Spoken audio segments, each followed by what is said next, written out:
Tonight on Supersize versus Super Skinny, large helpings of tension as a portion-packing beauty queen I can't believe you don't have any food all day. swaps diets with a super skinny tea addict. It tastes horrible. It's water. Our supersizer heads stateside for a stark lesson on the headache obesity can bring. You know, deep in my heart, there's a part of me that still blames myself for it. Emma Wolf continues her investigation into eating disorders, meeting a woman who's reportedly the world's thinnest. I didn't think that anything was wrong until it was too late. And in Las Vegas, Dr. Christian discovers the tiny tube that's the latest in bariatric care. I can see the staples from our original surgery right there. Yeah. I'm coming out now.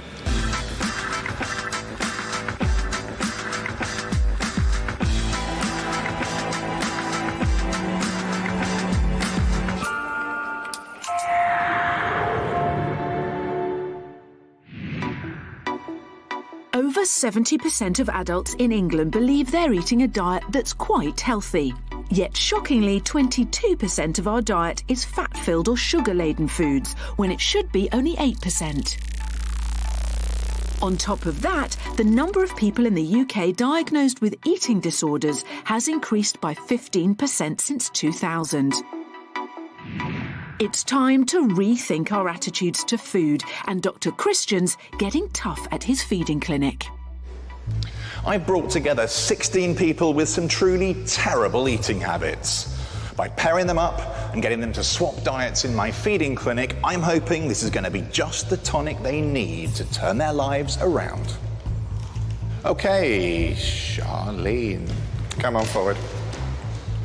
I'm going to pair you with Mick then. Hello, pleased to meet you. Angie. You're big. I know you're very tiny. What do you eat? A lot. Big meals. I drink about 25 cups of tea a day Oh my gosh. with 5 sugars. 5 sugars? Do you have any biscuits with it? No, nothing at all during the day. Well, I'm really embarrassed to give you my food. Big portions, big, very big portions. I think I'm in trouble. Yeah. He drinks 25 cups of tea a day with 5 sugars in each one. That's crazy. It's like over 100 teaspoons of sugar a day. When I found out what size portions Charlene takes, it really, really scared me. And to go from small to extra, extra large, I'm terrified. Charlene is the queen of massive portions, whereas biker Mick survives on just 1 meal a day and endless cups of tea with sugar. I'm hoping that their time in the feeding clinic will show them just how extreme their diets really are. Mother of one, Charlene, tips the scales at 22 stone 3 pounds, and at just 24 years old, she's already morbidly obese. Her weight problems began when she was young. I had some family problems when I was about 12, I think, and then I started comfort eating then. I got bullied because of it, so I ate more, and then when I was getting bullied, it was just a vicious circle. I'd get bullied, eat more, and then because I was getting bigger, I'd get bullied more. It was horrible. The overeating has carried on into adulthood. Charlene's idea of heaven is Chinese takeaway. I'd probably order some chicken balls, boiled rice, beef with mushrooms, spare ribs, chow mein, chips. After a slap-up meal, she doesn't stop. If we have our dinner about 5 o'clock, then about 9 o'clock I'll probably get a bit hungry again, so I eat the Chinese that we had earlier. Huge portions and snacking are Charlene's biggest weakness. But 3 years ago, she had a daughter, Maisie, and the experience has made her determined to lose the pounds so she can be a better mother. It doesn't work, Maisie. This is why I need to be slim. We went to a theme park not very long ago, and she wanted me to go on a ride with her, but I just couldn't because there was no way I could have fitted on it. My friend had to go with her, and it was horrible that I had to stand and watch her go round with my friend. Charlene also dreams of having another baby, but she's frightened. I had a really awful pregnancy and birth, and the labour went horribly wrong, and it was all to do because of my weight. I was at high risk. Charlene has used her size as a way of getting into beauty pageants, and in fact last year she won an award in Miss British Beauty Curve. But whilst pageants might be fun, Charlene's Gran Joan knows that losing weight is crucial for her long-term health. I'm a diabetic and I wouldn't want Charlene to get what I've got because it's not nice. I feel like if I don't change my habits now, then I'm just going to get bigger and bigger and I'm going to be unhappy. Whilst Charlene's big helpings have seen her pile on the pounds, our super skinny's given up on proper portions. 56-year-old Mick weighs in at just 7 stone 8 pounds. With a body mass index of 18.1, he's underweight, and his puny looks make him stand out in all the wrong ways from his mates. Because Mick is a biker, passionate about life on the road, even if he is the tiniest one there. All my biker friends are all bigger than me. They do laugh at me, but then I laugh at them sometimes by having a big beer gut. Who's better off? I can see me toes, you can't.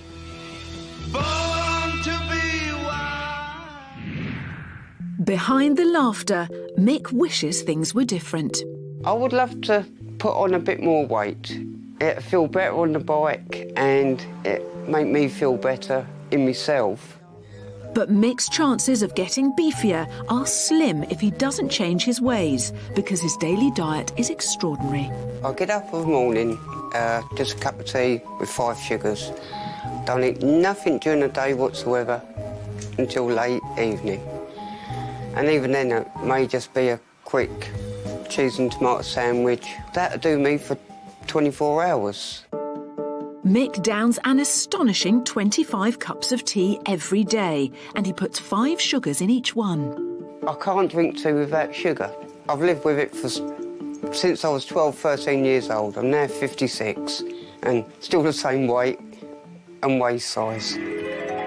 Mick's now been surviving on 1 tiny meal a day, plus oceans of sweet tea for nearly 40 years. His new wife, Annette, would like that to change. I try and encourage Mick to eat a little bit healthier and have less sugar, but so it's falling on deaf ears, I'm afraid.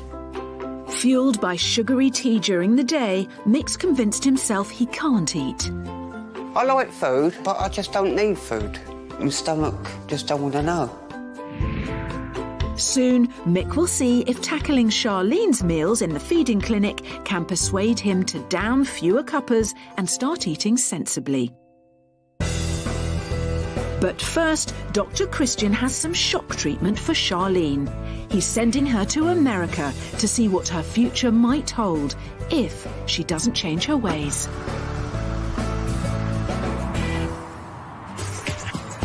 Charlene's heading for Peoria, Illinois, in America's Midwest, for a taste of the extra, extra large way of life. My name is Melissa Bushnell. I'm 38 and I weigh 32 stones, 4 pounds. Melissa lives with Mike, her husband of 16 years. She's been overweight all her adult life and believes her problems began with a difficult childhood. In my home as a child, food wasn't always available, so when I was somewhere that there was food, I tended to just eat and eat, you know, like there was no tomorrow. When there was food, it became very much a comfort for me. I'm definitely a food addict. Melissa has developed weight-related health problems, which are serious and distressing. My back hurts pretty much constantly and my knees tend to just give out. I literally just cry when I get out of bed. The pain is so great. Some days I just want to give up. I mean, it's tough watching her be in so much pain. It really is. I mean,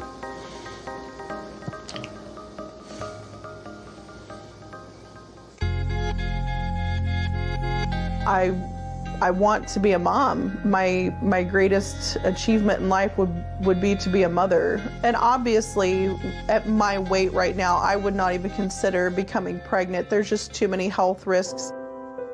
Melissa's longing for a child is compounded by a miscarriage she suffered in 2004 and the guilt she feels. I can say that I don't blame myself, but I do. You know, deep in my heart, there's a part of me that still blames myself for it. I was so unhealthy when I got pregnant. I was smoking and I wasn't taking care of my diabetes at all. Each year, she and Mike mark the anniversary of when their daughter would have been born. Baby girl, we know you're in heaven with Mom and Grandma, and we love you. We'll see you again someday.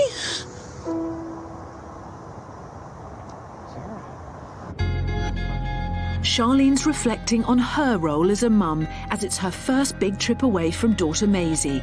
She's determined to stay positive. Yeah, I think it would definitely be worth it. I'm sure Maisie will be very happy when she's got a slim mummy that can run around with her.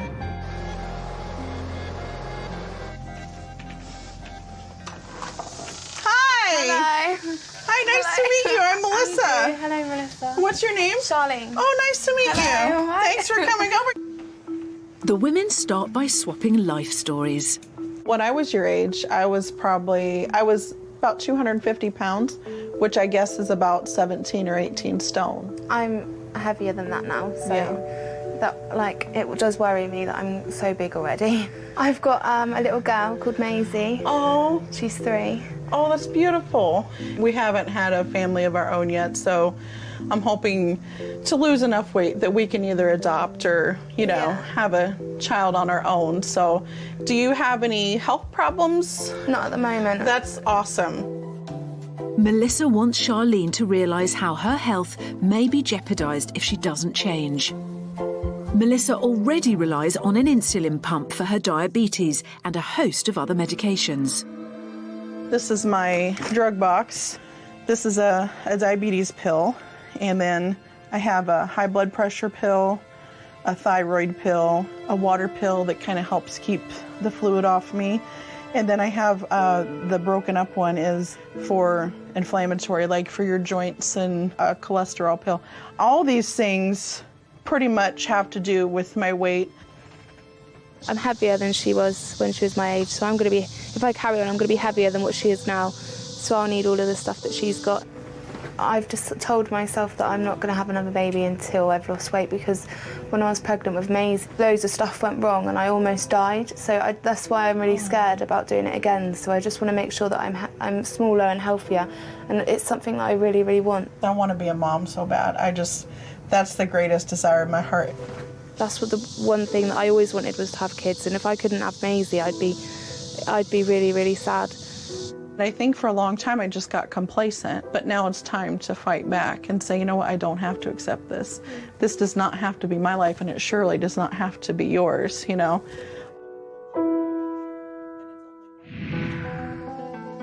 24-year-old Charlene weighs a supersized 22 stone 3. She's travelled to America's Midwest to see what her future could be if she doesn't act soon. We'll have a good time. We'll have a good swim. Her US hostess is Melissa, who's over 32 stone. Melissa is trying to lose weight and improve her health to prepare for having a baby. Part of her exercise plan is aqua tai chi.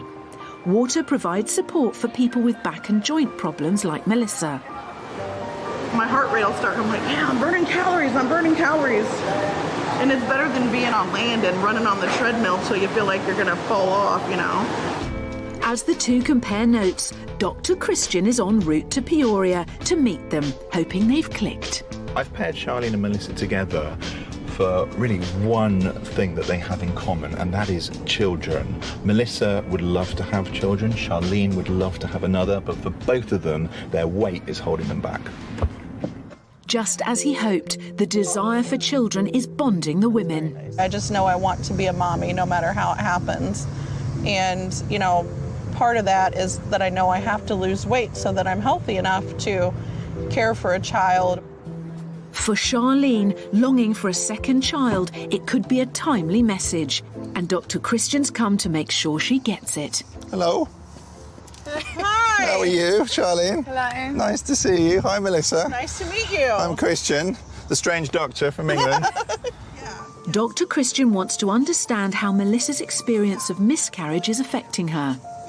I was not taking good care of myself, and I was taking care of my mom. She was dying at the time, with liver failure, and so I was taking care of her when I got pregnant, and I was taking care of someone else when I should have been taking care of myself. And I was so happy, you know, to find out I was pregnant 3 days after Christmas, and then to lose the baby was just the most awful thing in my life. I don't think we can say that your miscarriage was a result of your weight. I don't think that would be fair at all. But there is a very important message here, and that is pregnancies when you are obese or overweight are so much harder. So that's why it's really important that you guys are working hard at this. If I can help her to not get to where I am when she's my age, then my job is done. Charlene's trip to the US is at a close, and it's made a big impression. Yeah, definitely going to make some changes. This is the most positive that I've been about losing weight, and this has helped me, and this is always going to stick in my mind, meeting Melissa. Back in the UK, it's time to see if Charlene can put the lessons of her visit to Melissa into practice in Dr. Christian's feeding clinic. There, she'll swap diets with Mick, the biker. At just 7 stone 8, Mick survives almost entirely on sugary tea. He's underweight and his diet could have serious consequences. I mean, looking through your food diary, I have to say, I wondered if there'd been a mistake. Because you just live on tea. It's all you live on. I mean, you're getting through, what, 25, 30 cups of tea a day? Easy. I only go by what my stomach tells me. If it wasn't hungry, then I just carried on as normal. You're getting about 2,400 or so calories a day. But 2,000 of those 2,400 calories is just from the sugar you're putting in your tea. That's phenomenal. I've never seen that before in anyone's diet. Now, you've got to find 2,000 calories in food and not in sugar in tea anymore. I'm more than happy to give this a try, 100%. Go for it. Nice to see you, mate. Thank you very much. Thank you. Bye. While Mick relies on sugar for calories, Charlene turns to big portions and snacking. Her daily intake of over 3,000 calories has left her with a body mass index of 48.6, when it should be under 25. So, I last saw you in America. Have you made any changes since you got back? Yeah, definitely. What have you done? I've cut down on snacking. Good. I've tried to have smaller portions. Your risk of developing diabetes currently is about 80 times higher. Every pound that you lose will bring that risk down. I think you're going to find it quite hard work. I'm afraid to say that now, but remember, it is all for the greater good. Yeah. Okay, nice to see you, Charlene. Better luck. Okay, bye-bye. Bye. The diet swap begins with breakfast. Mick's morning quota of 7 sugary teas is a challenge for Charlene. She doesn't usually drink tea at all. Do you not get hungry? No, as long as I have me tea with 5 sugars. Mick has a large bowl of sweetened cornflakes and a thick slice of buttered toast. This is 35 teaspoons of sugars right here. After just a few mouthfuls of cereal, Mick's in trouble. I mean, I'm struggling through this at the moment. Charlene's not happy with her breakfast either. I actually feel a little bit sick, just because it's so sugary. Are you going to try any of the toast? I'm absolutely full. You're full already, it's crazy. What I've eaten this morning will do me until tomorrow night. Charlene downs 5 full mugs of tea before giving up. I can't believe that he has that much sugar. Like, that's crazy. I can't believe he's not got diabetes or he's unwell. He's not unwell.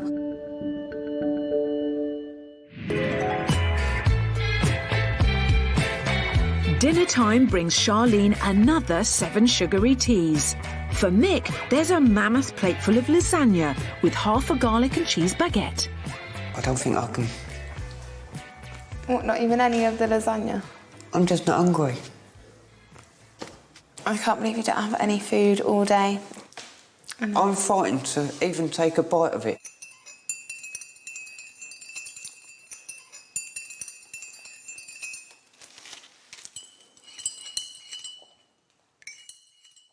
I can't eat this. This will make me ill.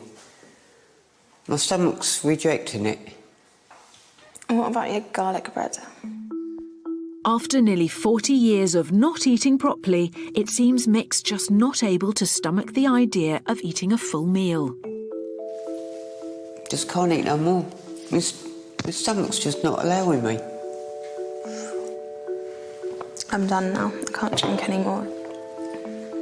Charlene's persistence has got her through 3 mugs of tea, but it's been a long and difficult day, and she's not happy with Mick. I think he had like 3 or 4 spoonfuls of lasagna and a tiny little bite of this garlic bread. I just don't think he was trying. I really want to try and put on weight, but it just seems to be a brick wall at the moment that's stopping me. My stomach is telling me I'm full, I don't need food. Dr. Christian's very concerned by Mick's failure to eat. He steps in with shock tactics in the hope they'll make him try. I've worked out what you get through in a year.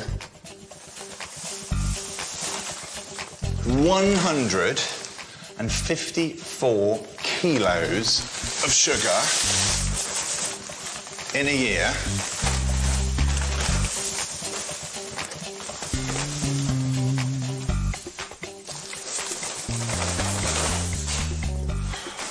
This is just what you're putting in your cups of tea, mate. Does that shock you? Yes, it does. This sugar makes up 80% of the total calories in your diet that you're getting. Nutritionally, what's this giving you? Not a lot. Seriously, not a lot. Nothing at all. I mean, yeah, there's energy in it. It's a carbohydrate, isn't there? Vitamin, mineral, nutrient, protein, anything that's to build you, repair you. It's nil. Nil is the answer. I'm going to change. I've got to change. It's not good for me, and this is a proof.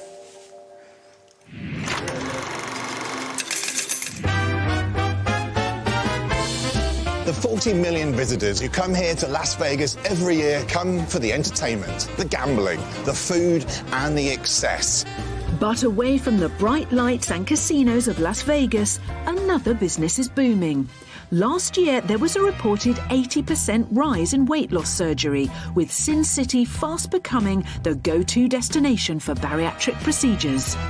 As Las Vegas becomes America's capital for bariatric surgery, more and more techniques are being tried and tested to make surgery and recovery times quicker and life generally easier for the patients. With a near doubling of business over the last year, here at Blossom Bariatrics on the outskirts of Vegas, they're pioneering a new way of checking up after a lap band has been fitted or after a gastric bypass.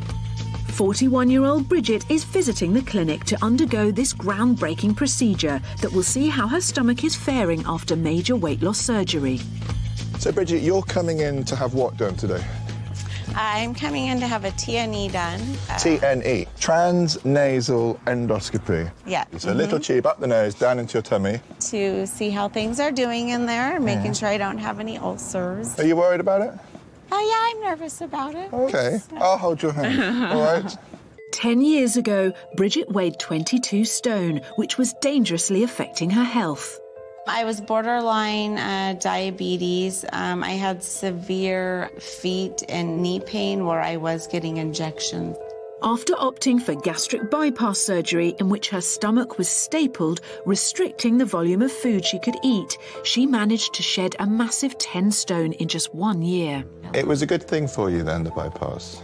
I think Haven't put the weight back on? I think so. No, I haven't put the weight back on, but it takes work. The surgeries are only a tool, and you do have to commit to learning a new healthy lifestyle habit.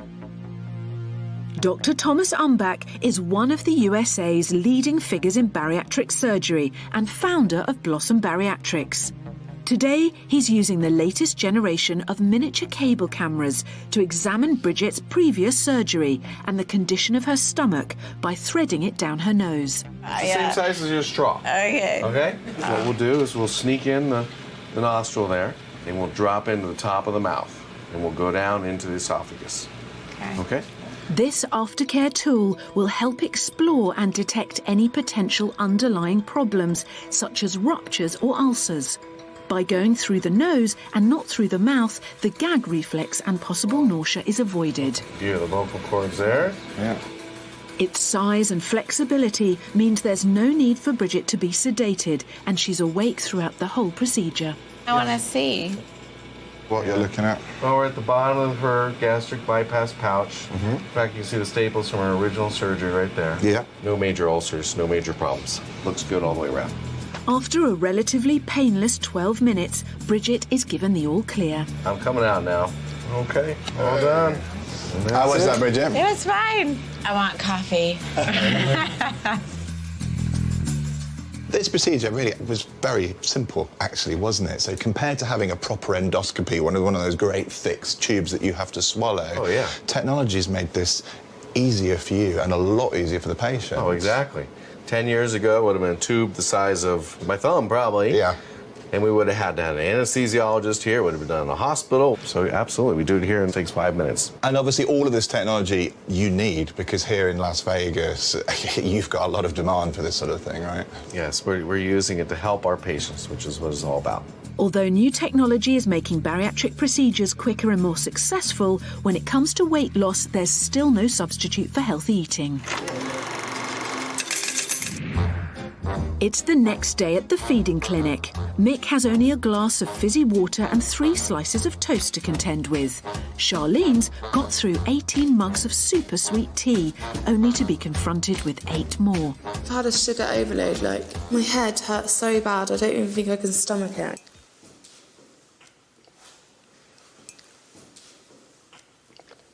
Oh, that tastes horrible. It's just fizzy water. Oh, this is torture. That can't be good for you because... It's water, just fizzy.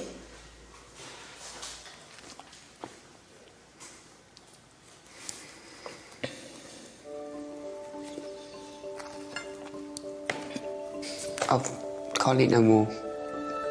I'm beaten again. Mick's still struggling, but Charlene's not letting him off the hook. I think you could try a little bit more. Just that tiny, it's a tiny little bit.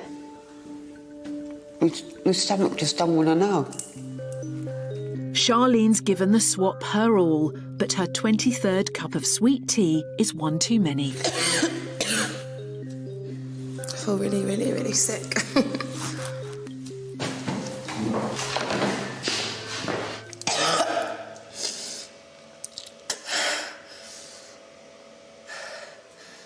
You okay? Yeah. Let's get you a glass of water. Hold on. The fact that his diet has literally made Charlene sick makes Mick realise how hard Charlene has been trying to fulfil the diet swap. Truthfully, I don't think I'm trying as hard as Charlene, but my brain's saying do it, but my stomach is telling me no. I don't think he's trying, and it makes me really, really angry when people get given opportunities like this to get some help and they don't take it. Lunchtime, and Mick needs to show much more commitment to the diet swap. That means making a serious effort with her mega portion of lasagna, chips, 2 big hunks of cheesy bread, 2 bags of crisps and 2 chocolate biscuit bars. I know I said I'll try, but this is frightening me. Because there's so much. Yeah. After 3 bites of lasagna, 1 chip, 1 piece of chocolate and a sip of water, Mick's had enough. I'm absolutely full. My stomach's just not allowing the food to go down. Charlene's been unable to face any tea for the first time in the swap, but she's more frustrated with Mick. He needs to change his mindset that he's here because he wants to be, not because I want him to eat the food. I'm disappointed that Mick just isn't trying hard enough with the diet swap. And most worryingly of all, I don't think he believes that he can do it. Even with Charlene supporting him, he's still resisting. And this doesn't bode well for once he gets back home on his healthy eating plan. The final dinner is Mick's last chance to show he's capable of change. But he's facing an overwhelming portion of kebab, chips, pitta, cake, donuts and sweets. Charlene gets her first item of solid food in 2 days, but she's ambivalent about her sandwich. I actually thought you were just going to give me tea again, so I'm quite excited that there's food there, but I'm not hungry. And the tea is not welcome. I can't even try to drink it just because the thought of it is making me feel ill. It seems Mick's got the message about replacing sugar with proper food, and for the very first time, he makes a real effort. I said I'm going to try and change, so I will try and eat. He manages a modest but respectable portion of chips, meat, sauce, and even some fizzy water. I have eaten a bit more than I first come in, but I'm just pushing it and pushing it and pushing it, like I said I would. I just want you to get the most out of it, just like I have been. So I've been pushing you to eat more. You've been doing it for my own good, and I needed that push. Yeah. I really did, and without that push, I wouldn't be eating. It's late in the swap, but it is a huge step forward for Mick. And for Charlene, watching him struggle with her big portions and snacks has redoubled her resolve to change. So I'm going to cut out all of my snacks and just have 3 meals a day, small meals. Both going to get there in the end. With the swap complete, Dr. Christian hands over the information Mick and Charlene need for healthier eating when they get home. Give it your best, and both of you, best of luck. Thank you. Thank you very much. Charlene's eating plan will give her 2,000 calories a day, around 1,000 less than at present. They'll come from a balance of starchy foods, fruit and veg, low-fat dairy products, and lean proteins such as chicken, egg and pulses. Mick's plan provides 2,800 calories a day, which should see him gain around £1 per fortnight. His diet will be made up of the same balanced food groups as Charlene's. He's also allowed occasional fatty or sugary treats, but encouraged to try more nutritious snacks such as nuts and dried fruit. Mick and Charlene's time in the feeding clinic is over. I have enjoyed my time here, and I'm definitely going to cut out my snacks and have smaller portions. Mick has helped me, and I'm glad that I was paired with him now. I'm going to cut down on my tea, and I'm going to start eating more. Hopefully, I can start putting on the weight I would like to put on. Here in my hand, I've got my diet, and I'm going to follow 100%. This is my Bible from now on. Thank you.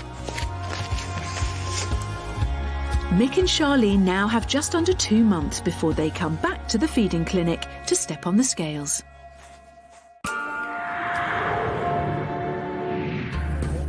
Author and journalist Emma Wolfe suffered from anorexia for 10 years.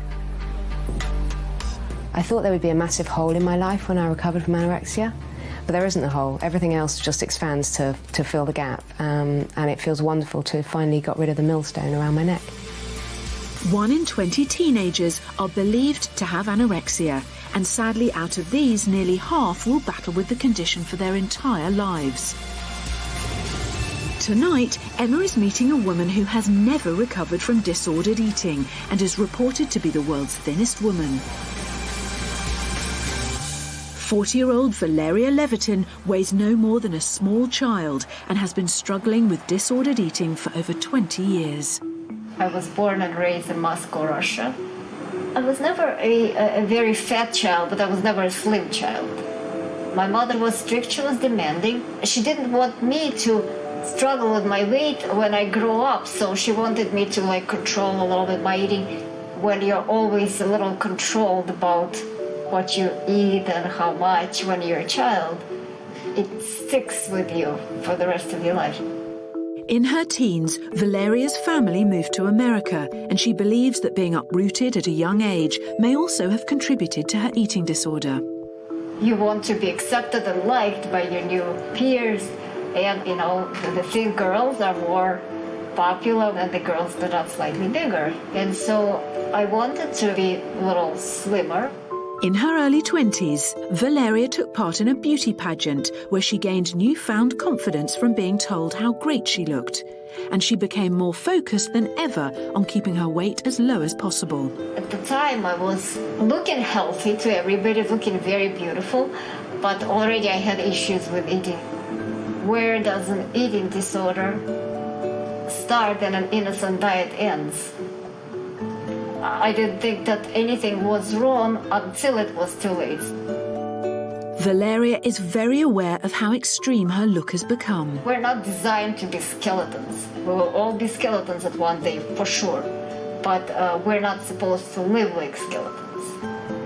Being this thin is not the greatest feeling in the world because people repulse when it's easy. As a warning to others, Valeria wants to share her story. Today she's meeting with mental health charity Mindful and a group of parents to give them advice on how to spot the signs of an eating disorder. People think that there is an anorexic look. There is no anorexic look. There is anorexic behavior, which will lead to the anorexic look. So the weight is a mere symptom. It's not the cause or the root of the problem.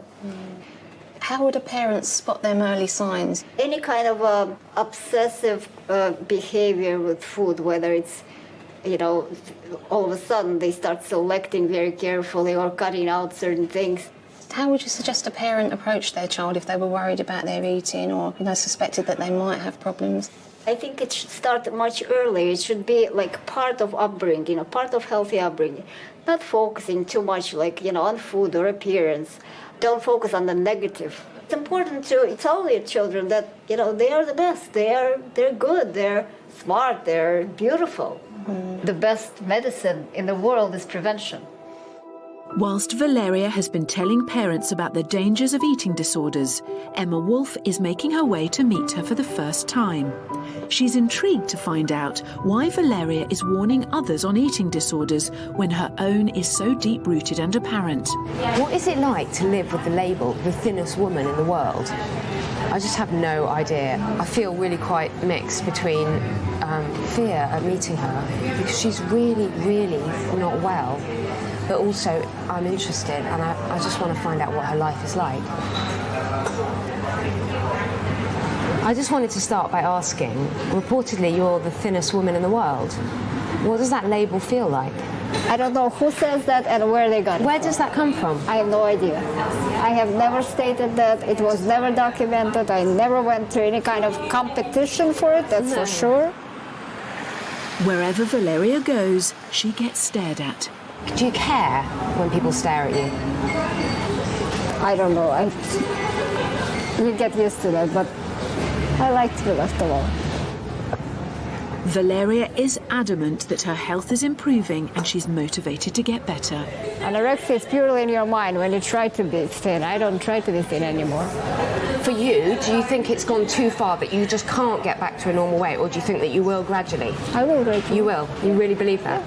That the longer you damage your body, then even when you want to become normal, it's difficult.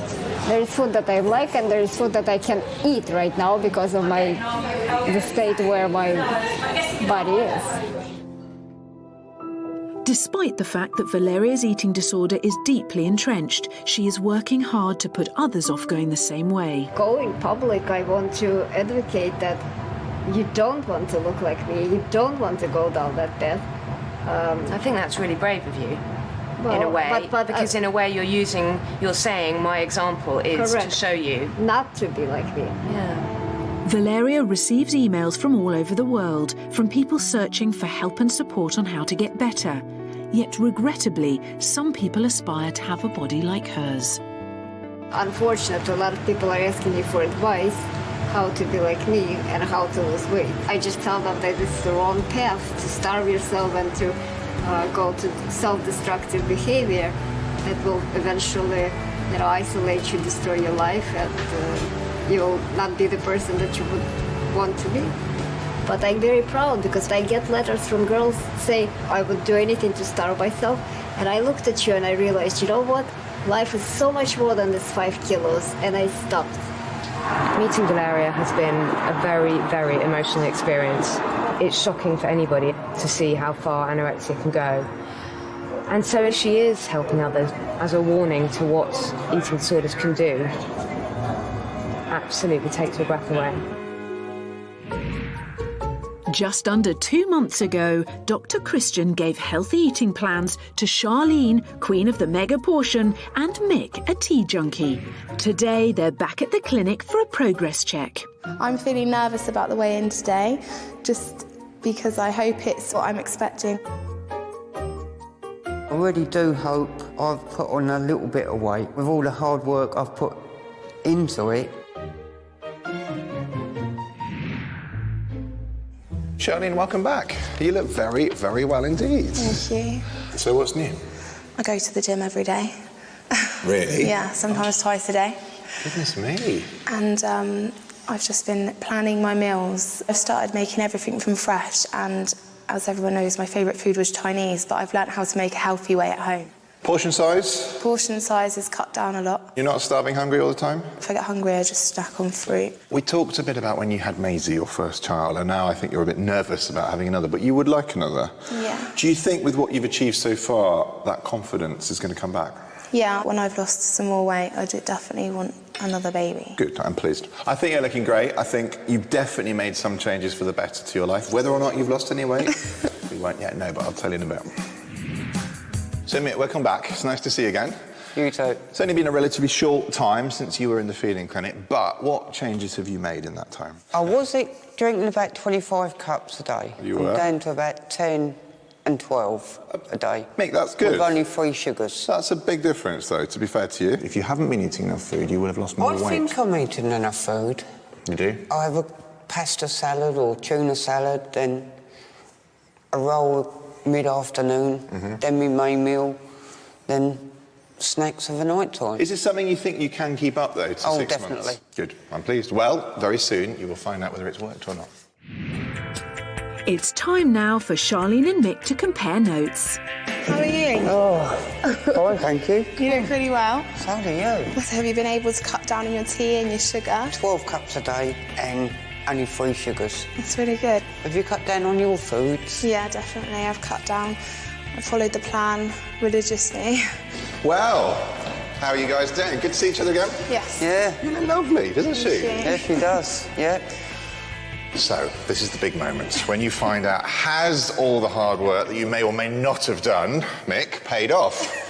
So I'm going to choose you, Charlene, first. Do you think you've lost weight? I hope so. You hope so?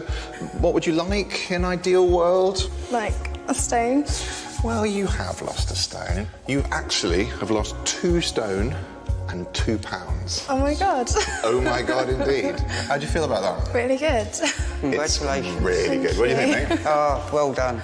2 stone, 2 pounds is Yeah, that's phenomenal. And you know how you said your clothes were feeling a little bit looser around the middle?